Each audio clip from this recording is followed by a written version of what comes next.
case briefs, and so much more. LSData's got what you're looking for.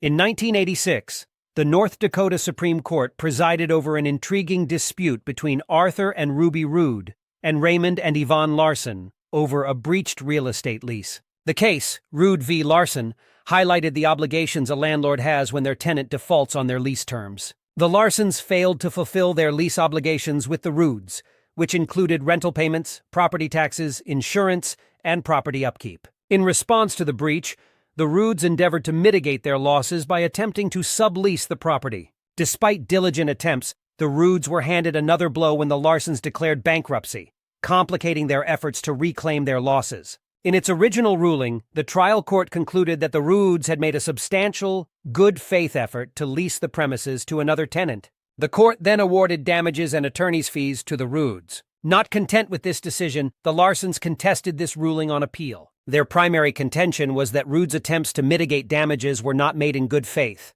The Larsons pointed to two key arguments.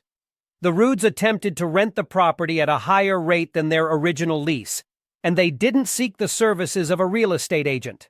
However, after detailed scrutiny, the court concluded that the Ruuds had, in fact, made good faith efforts to lease the property. They dismissed the idea that attempting to rent at a higher rate constituted bad faith, especially as no evidence was presented to establish the rental value as unfair. The court also opined that failure to hire a real estate agent did not automatically pinpoint a lack of effort on the part of the Ruuds. Dismissing the Larsons' accusations, the court upheld the original judgment. The Ruuds' efforts to secure a new tenant had indeed been vigorous, substantial, and in good faith. Not only did they alleviate the burden of their losses effectively, but they also shed light on the fair expectations of a landlord when faced with a lease breach. The case underscored the principle that the burden of challenging a factual finding lies squarely with the dissenting party during an appeal. The court upheld the original judgment dismissing the Larsons' accusations. The Ruuds' efforts to secure a new tenant had indeed been vigorous, substantial, and in good faith.